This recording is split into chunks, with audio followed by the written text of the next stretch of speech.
నమస్కారం. హర హర మహాదేవ శంభో శంకర అని భక్తులు పిలుస్తారు. శివుడిని దేవాదిదేవుడు, ఆదిదేవుడు అని అంటారు. ముల్లోకాల యొక్క ఆది మరియు అంతాన్ని చూడగలిగే శక్తి కేవలం శివుడికి మాత్రమే ఉంటుంది.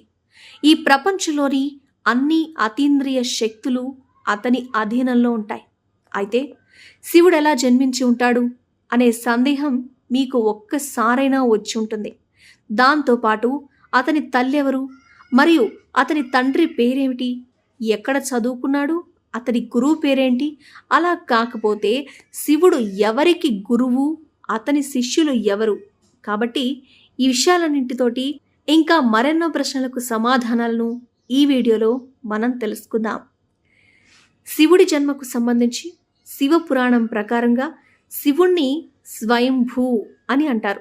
అంటే అతని పుట్టుక స్వయంగా జరిగింది అని అర్థం. శివుడికి తల్లి తండ్రి అంటూ ఎవ్వరూ లేరు. ఈ కారణం వల్లే శివుడు పంచభూతాలకు అతీతుడు. శివుడికి జననం తప్ప మరణం అనేది ఉండదు. అందుకే అతనికి మృత్యు భయం కూడా ఉండదు. విష్ణు పురాణంలో శివుని పుట్టుక గురించి ఒక ప్రస్తావన ఉంది. విష్ణు పురాణం ప్రకారం విష్ణువు నుదిటి నుండి వెలువడే కిరణాల నుంచి శివుని పుట్టుక జరిగింది. అతని నాభి నుంచి వెలువడే పద్మం నుంచి బ్రహ్మదేవుడు పుట్టాడు అని. కానీ మరోవైపు విష్ణువు జననం గురించి శివపురాణంలో ఇలా ప్రస్తావించారు. ఒకసారి శివుడు తన కాళ్లను మర్దన చేసుకుంటూ ఉంటే ఆ మురికి నుంచి శ్రీ మహావిష్ణువు జన్మించాడు. ఇవి రెండు నిజమైతే విష్ణు పురాణం మరియు శివపురాణం ఒకదానికి ఒకటి పూర్తి భిన్నంగా ఉన్నాయి. అంటే విష్ణు పురాణం విష్ణు భగవానుణ్ణి ఆదిదేవుడిగా పేర్కొంటుంది. అలాగే శివపురాణం మహాదేవుణ్ణి ఆదిదేవుడిగా పేర్కొంటుంది. ఇలా అయితే వీరిద్దరిలో ఎవరు ఎవరిని సృష్టించారు అనేది చెప్పడం చాలా కష్టమైన పని. ఈ రెండు కథలను పక్కన పెడితే శివుని జననం గురించి ఇంకో కథ బాగా ప్రాచుర్యంలో ఉంది. ఈ కథను మీరు కూడా చాలాసార్లు వినే ఉంటారు. ఒకానొక సమయంలో బ్రహ్మ విష్ణువు మధ్య ఒక చర్చ జరుగుతుంది. వాళ్ళిద్దరిలో నేను గొప్ప అంటే నేను గొప్ప అనే వివాదం మొదలవుతుంది. ఆ సమయంలో మండుతున్న అగ్నిగోళంలాగా ఆది అంతం లేని ఒక పెద్ద స్తంభం వారి మధ్య ప్రత్యక్షమవుతుంది. ఆ స్తంభం ఎక్కడి నుంచి వచ్చింది, ఎందుకు వచ్చింది అనే విషయం వాళ్ళకి తెలియదు. అప్పుడే ఆ స్తంభం నుంచి ఒక శబ్దం వస్తుంది. ఎవరైతే ఈ స్తంభం యొక్క ఆది లేకపోతే అంతాన్ని కనుక్కుంటారో వాళ్లే గొప్పవారిగా గుర్తింపు తెచ్చుకుంటారు అని చెప్తాడు. ఆ మాట వినగానే బ్రహ్మ ఒక పక్షి రూపం దాల్చి ఆ స్తంభం యొక్క ఆది కనుక్కోవడానికి బయలుదేరతాడు. ఇంకోవైపు విష్ణువు వరాహ రూపం దాల్చి స్తంభానికి అంతం ఎక్కడుందో కనుక్కోవడానికి బయలుదేరతాడు. ఎంత వెతికినా ఆ స్తంభం యొక్క ఆది అంతాన్ని వాళ్ళు కనుక్కోలేకపోతారు. ఇద్దరూ ఓటమిని అంగీకరించి వెనక్కి వచ్చేస్తారు. ఆ తరువాత శివుడు తన అసలు రూపంలోకి వస్తాడు. దీంతో బ్రహ్మ విష్ణువు ఇద్దరూ శివుడే అత్యంత శక్తివంతుడు మరియు గొప్పవాడు అని ఒక నిర్ధారణకు వస్తారు. కాబట్టి శివుణ్ణి మించిన శక్తి ఈ ప్రపంచంలో ఏదీ లేదు. అందుకే దేవతలు, రాక్షసులు, యక్షులు, గంధర్వులు కూడా శివుణ్ణి పూజిస్తారు. అంతేకాదు, దీంతో పాటు శివపురాణంలో ప్రస్తావించబడ్డ ఆది మరియు అంతం లేని ఈ స్తంభం శివుడు పుట్టలేదు అని, స్వయంగా ఉద్భవించాడు అని తెలియజేస్తుంది.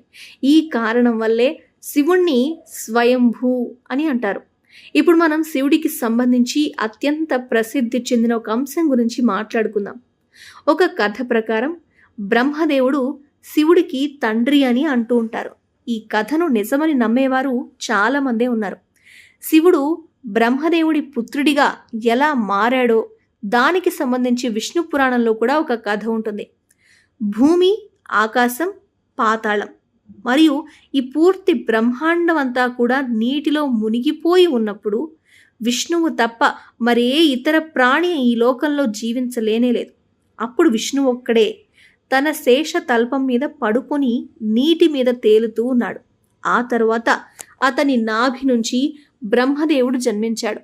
విష్ణువు మరియు బ్రహ్మదేవుడు ఈ విశ్వం గురించి మాట్లాడుకుంటూ ఉన్న సమయంలో శివుడు ప్రత్యక్షమవుతాడు. బ్రహ్మదేవుడు శివుణ్ణి గుర్తించడానికి నిరాకరిస్తాడు. దీంతో శివుడికి కోపం వస్తుంది. అప్పుడు విష్ణు భగవానుడు బ్రహ్మదేవుడికి దివ్య దృష్టి ప్రసాదించి బ్రహ్మదేవుడికి శివుడి గుర్తు చేస్తాడు. ఆ తరువాత బ్రహ్మ తన తప్పు తెలుసుకుని క్షమాపణలు కోరుతూ తన తప్పును సరిచేసుకోవడానికి తన కుమారుడి రూపంలో పుట్టాలి అని శివుణ్ణి కోరతాడు. దీంతో శివుడు బ్రహ్మ కోరిక మేరకు ఆయన కడుపున పుడతానని మాటిస్తాడు. దీని తర్వాత బ్రహ్మదేవుడు ఈ సృష్టి రచన చేస్తూ ఉంటాడు. అప్పుడు అతనికి ఒక చిన్న పిల్లవాడి అవసరం పడుతుంది. అప్పుడే అతనికి శివుని ఆశీర్వాదం గుర్తొస్తుంది. అప్పుడు బ్రహ్మదేవుడు శివుణ్ణి ప్రార్థించగానే శివుడు అతని ఒడిలో చిన్న పిల్లవాడిలాగా ప్రత్యక్షమవుతాడు. బ్రహ్మదేవుడు ఆ చిన్నారి శివుడి ఏడుపు వినగానే ఎందుకు ఏడుస్తూ ఉన్నావు అని అడుగుతాడు. అప్పుడు ఆ చిన్నారి తనకే పేరు లేదు అని చెప్తాడు. అప్పుడు బ్రహ్మ అతనికి రుద్ర అనే పేరు పెడతాడు. రుద్ర అంటే ఏడ్చేవాడు అనే అర్థం.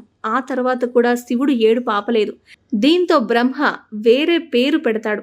అప్పుడు కూడా శివుడు ఏడుపు ఆపడు. అలా శివుడు ఏడుపు ఆపేంత వరకు బ్రహ్మదేవుడు అతనికి 108 పేర్లు పెడతాడు. అలా బ్రహ్మదేవుడు శివుడికి పెట్టిన 108 పేర్లను భూమి మీద రాసి పెట్టినట్లు శివపురాణం చెప్తోంది. దీని తర్వాత దేవి పురాణంలో శివుని గురించి చెప్పిన విషయాల్ని మనం చూద్దాం. శివుని తల్లి ఇంకా తండ్రి గురించి దేవి పురాణంలో చెప్పారు.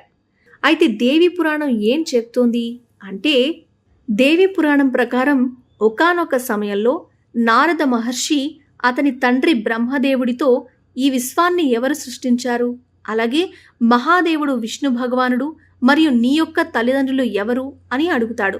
అప్పుడు బ్రహ్మదేవుడు నారదునికి అత్యంత ఆశ్చర్యాన్ని కలిగించే త్రిమూర్తుల యొక్క జన్మ రహస్యం గురించి చెప్తాడు. నిజానికి బ్రహ్మ, విష్ణు, మహేశ్వరులు దుర్గాదేవి మరియు పరమ పురుషుడైన సదాశివుడి కలయికతో జన్మించామని చెప్తాడు.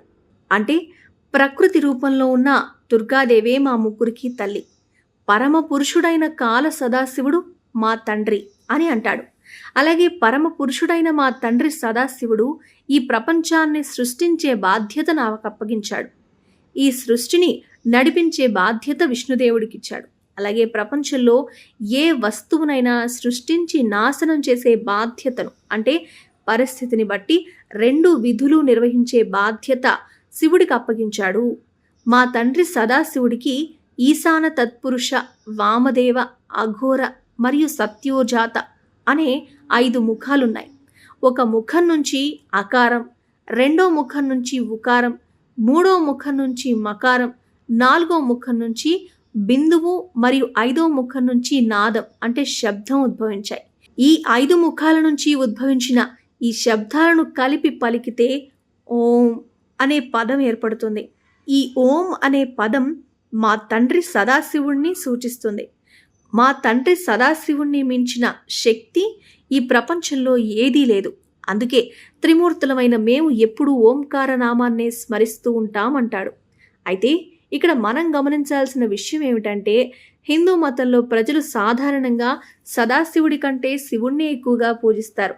సదాశివుడు శివుని యొక్క అతీంద్రియ మరియు అంతిమ రూపంగా పరిగణించబడ్డప్పటికీ ప్రజలు సాధారణంగా పూజించే దేవుడు కేవలం శివుడు శైవమత సంప్రదాయంలో భాగంగా ఆయనకు సర్వోన్నత జీవిగా చూస్తారు.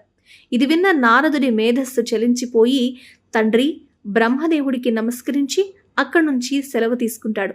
ఈ శివుడు ఎవరి దగ్గర నుంచి విద్యను అభ్యసించాడు అనే ప్రశ్నకు సమాధానం చూస్తే, అతని గురువు ఎవరు అనే ప్రశ్నలకు సమాధానాలు ఇంకా మిగిలే ఉన్నాయి. అయితే శివుడు ఎవరి దగ్గర విద్యను అభ్యసించలేదు, అలాగే శివుడికి గురువులంటూ ఎవరూ లేరు. దీనికి బదులుగా శివుడే ఈ లోకానికి ఆది గురువుగా చెప్పబడ్డాడు. ఈ లోకంలో గురు శిష్యుల సాంప్రదాయాన్ని శివుడే ప్రారంభించారట. ఇది విన్న తర్వాత శివుడు ఎవరికి గురువు, అతని శిష్యులు ఎవరు అన్న ప్రశ్న తలెత్తుతుంది. అయితే గురువు శిష్యు ఈ సాంప్రదాయాన్ని ప్రారంభించి బ్రహ్మ మరియు శివుడు ఈ ప్రపంచానికే మొదట గురువులు అని హిందూ గ్రంథాలలో చెప్తున్నారు. బ్రహ్మదేవుడు గురువుగా తన మానసపుత్రులకు విద్యను బోధిస్తాడు. అలాగే శివుడు గురువుగా తన 7 శిష్యులకు మాత్రమే తన జ్ఞానాన్ని ఇస్తాడు. అంటే శివుడు 7 శిష్యులకు గురువు. శివుడు గురువుగా ఉన్న 7 మంది శిష్యులకు నేటి కాలంలో సప్తర్షుల హోదా ఇవ్వబడింది. ఈ సప్తర్షులే శివుడి యొక్క శిష్యులుగా ఉన్నారు అని అర్థం. కాబట్టి శివుడి గురించి చాలా విషయాలు మీరు తెలుసుకున్నారు కదా. ఓం నమః శివాయ.